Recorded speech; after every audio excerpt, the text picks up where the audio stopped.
What's up, everybody? This is Troy here. Welcome back to another cast of The Lord of the Rings, The Battle for Middle-earth 2, patch 1.08. Today we have a 1v1 on the Ettenmoors, I believe it's called. In fact, I know it's called that, because it says on the replay description. But, yeah. So it's not a 1v1 map you usually see, so that's why I chose it, really. I don't know if the game is good or not, but we'll see. I just like a variety.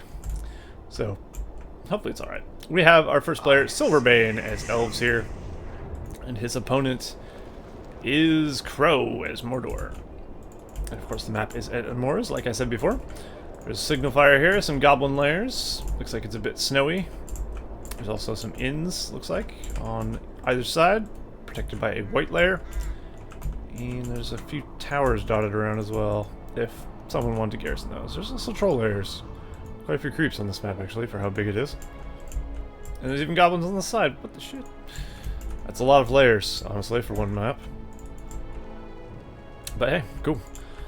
Alright, so SilverBane is going for a barracks, obviously. I mean, he could go for a cap start if he wanted to, but he's not. He's going for a lowering warrior start. He's going a couple trees there as well, getting his economy going. We got slaughterhouses, of course, thrown down. For Crow, he's gone for Haradrim Palace, going for Easterlings and Orc warriors from his Orc pit very quickly. So, we'll have Easterlings and Orcs versus, almost like Galadrim warriors, Lorien warriors, that's right. Which I guess is the same thing if you think about it, but it's not actually. Cool though, very cool. And yeah, I do like diversity in my map choices. So it's nice to see a 1v1 map that is not usually played as well. Very unexpected on patch 1.0 as well, as they generally are just like Clan War players, like the pros that play 1.08s, and they will pretty much only play Buckland and Forts of Eisen 2 when they do play.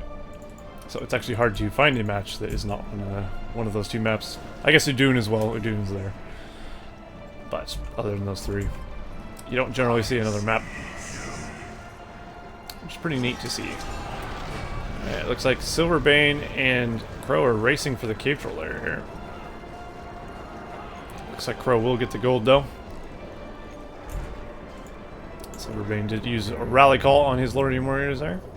They can easily outrun these orcs. Orc scum. And we have Lorien archers being brought out from SilverBane as well. Moving over here. Let's creep some goblins with those, I guess. Fair enough. Continue to get Lorien warriors getting his trees going. And SilverBane is continuing to harass Crow.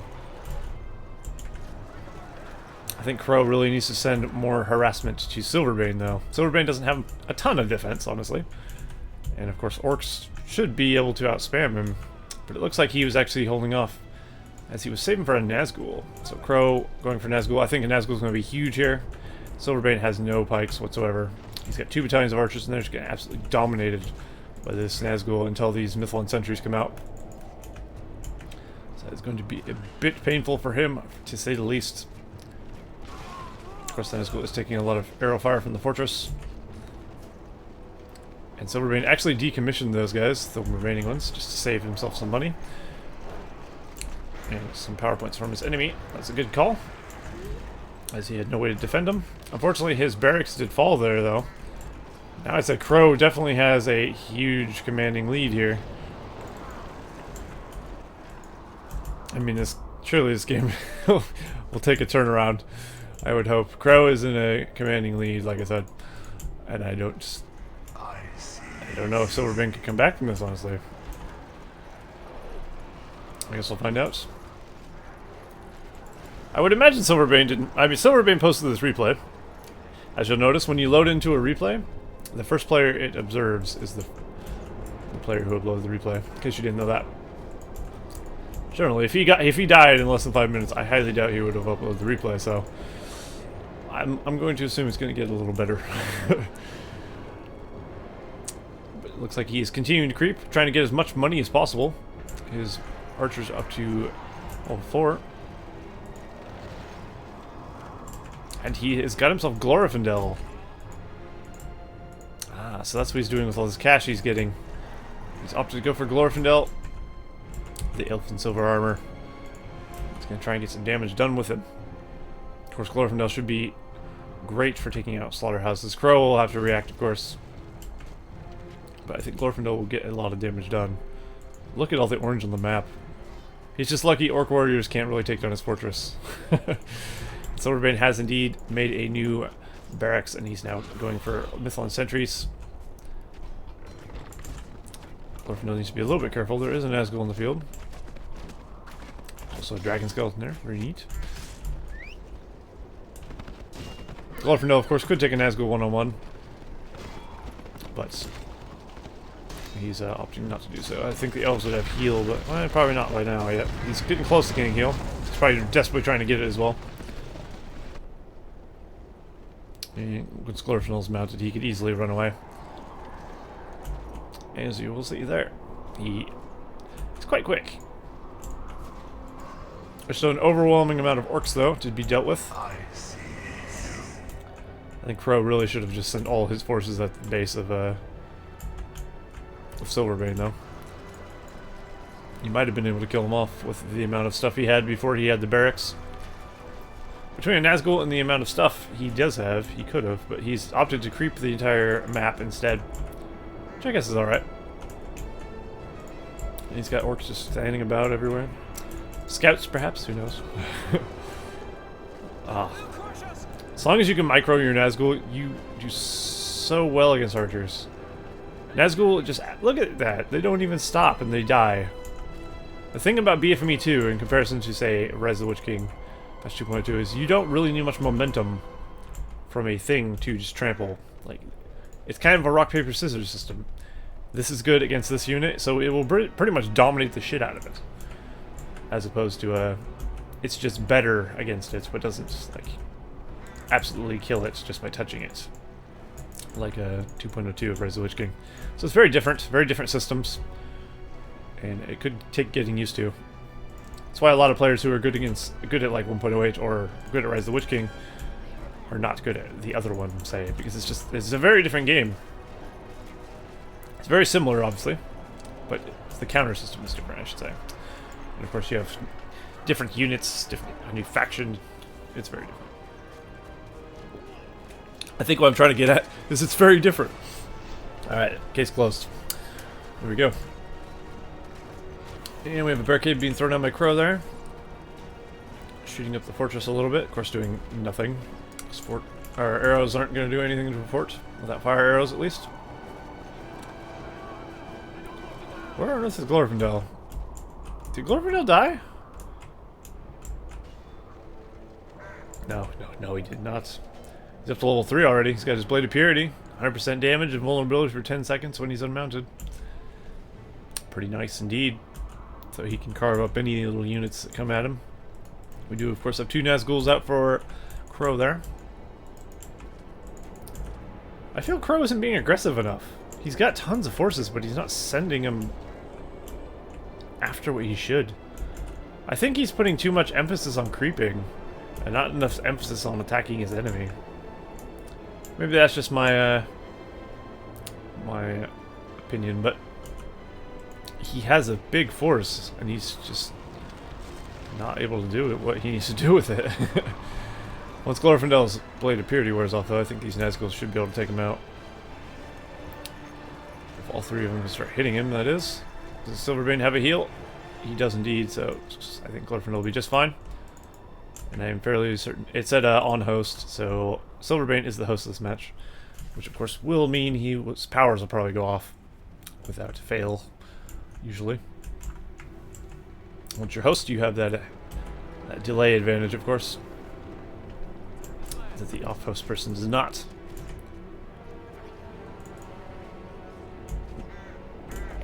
Definitely interesting play from Crow, to say the least. I mean, he definitely needs more orc bits. He lost one, obviously, but he needs to rebuild it. And he just needs to get spam. He needs to keep his Nazgul alive, taking out the archers like he is, which he's doing a nice job with this Nazgul. I'll give him that. And just overwhelm his enemy. Possibly bring out some siege weapons. Hell, battering ram would be pretty good. Catapults are good. Catapults are always good against elves. Trolls would be pretty nice as well, I'd say. But Glorfindel is continuing to kick ass. He's almost level 6. Once he gets Wind Rider, he'll get 60% speed and double armor when mounted, which is very good for him, of course. So we've been throwing up a couple arrow towers there, watchtower expansions. That should negate the majority of attacks, I think, from all this crap Mordor is sending at him. Nazgul has not died yet, which is a victory in itself, I'd say. Crow's doing a good job of keeping his heroes alive. A lot of players lose their Nazguls a lot. I've noticed people have a tendency to get them killed very, very frequently. But in patch 1.08, they do come back very, very fast, so it's not the biggest deal, but it does cost a little bit extra money, obviously. So you don't want that to happen. Look at this, Glorfindel is making single-handed attacks on the base of Crow here. What on earth? There goes the Blade of Purity. You don't want to stop and fight him while the Blade of Purity is going, but he has been hit with the old Morgul Blade, and I think all 4 mounted heroes should be able to run him down. Oh, he might be killed here.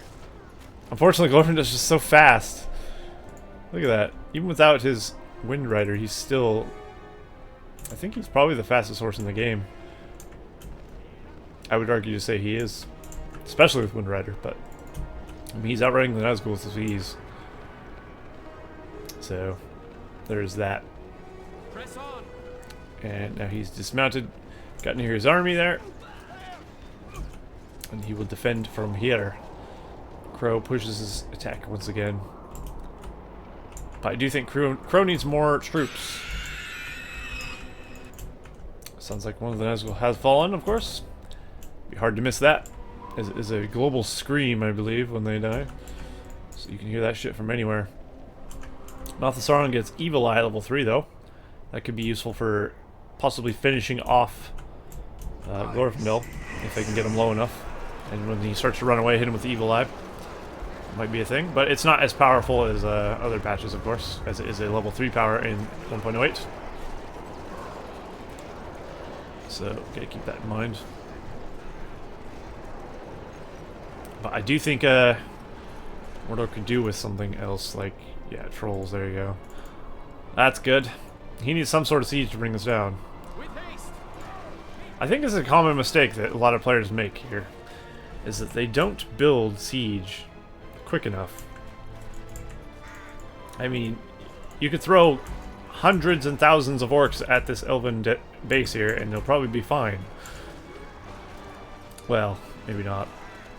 As long as he's keeping his heroes kicking the crap out of his archers. But the orcs will have a lot of difficulty taking down the fortress. There are only 50 resources to build. They don't do a lot of damage. They're just there to soak up damage, more or less. So, really, you need something that brings the oomph to the battle. And obviously the orc warriors aren't doing it. Eastlings are not bad. They do pretty good structural damage, but they'll need a lot more than one. I don't know how good drummer trolls are in patch 1.08, to be honest. But the leadership buff could be good, and they also do have a fear. But, of course, mountain trolls are good. Attack trolls are good as well. Attack trolls are a lot more expensive. I do think maybe the leadership would be the new meta. No, probably not. I'd imagine the good players would have already started using drummer trolls if they were any good. He does have Wind Rider here with his Glorfindel. Indeed he does. At level 10 he gets Starlights, which is nearby allies become healed and gain 50% armor, 50% damage. Which is pretty nice. I have a feeling Glorfindel is going to get caught by a Morgul Blade at some point when he's trying to get away and killed off, but we'll see. I believe Mordor can build things from these inns as well. Of course, do they build Corsairs or perhaps the what is it, the Spear Thrower? The Haradrim Lancer? Is that a 1.08 or 1.06? I can't remember. There's a Spear Throwing Haradrim Lancer thing. Not the horseman, but the guy on foot. That is built from inns in one of those 2 patches. The fact that Glorfindel is still alive baffles me. Like, Crow has the ability to defeat Glorfindel. He's just not doing a very good job of doing it. He's got 3 mounted heroes. One of them has a cripple. I don't see why you couldn't kill him. Cripple him. Kill him. There's the ring as well.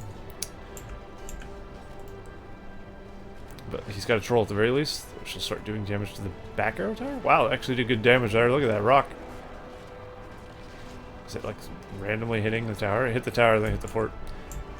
Apparently trolls do very good damage in 1.08, so that's good to know. With their rock throw. I wouldn't have guessed. So if SilverBane doesn't do anything about this troll here, then he will lose his fortress. And that, of course, would be a terrible thing for him. So Nazgul needs to be a little bit careful. There are some Mythlon sentries there.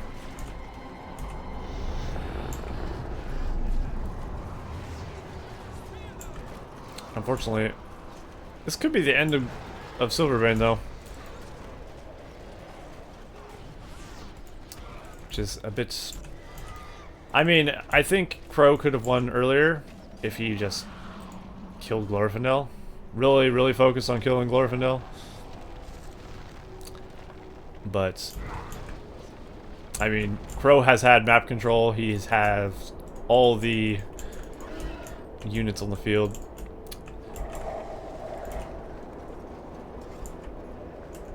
So I think he could have killed Glorfindel ages ago and defeated the Elves a lot quicker. Because once the enemy has nothing left, really all you have to do is, oh, he has the Evil Eye ability too. Just use the fucking Evil Eye on Glorfindel. For God's sakes. He's got the Nazguls chasing him though. If Glorfindel can't actually do anything, then Glorfindel will fall, of course. This is prime opportunity to use Evil Eye! And he's not going to, is he? He just wants to focus on the fort, which is fair enough. But I mean, oh, there he goes. He's looking to do it. Here it goes. Will it finish him? It does indeed. Glorfindel falls, finally. For God's sakes. That took him entirely too long to kill Glorfindel. I think Legolas is on the field as well. But this game looks to be about over here. A shorter one, I guess. So maybe I'll have to put this one out with another video. There you go. Crow is victorious and SilverBane has been defeated. Like I said, I didn't know if it was a good match or not. It was okay, I guess. But I think both teams could have did a little bit more. Crow could have been much more aggressive. And SilverBane probably shouldn't have built Glorfindel instead of an army. Maybe, I don't know. Maybe a cheaper hero might have been good or something. Like, is Haldir cheaper? I don't know. But leadership would have been pretty big from Haldir. I thought Glorfindel did well, though. I think he was a good choice for harassment, but I just don't... I don't feel you could rely completely on Glorfindel, which is kind of what he was doing there. So, in the end, he fell. But there you go. Hopefully that was an enjoyable cast of Patch 1.8, and I will see you guys next time.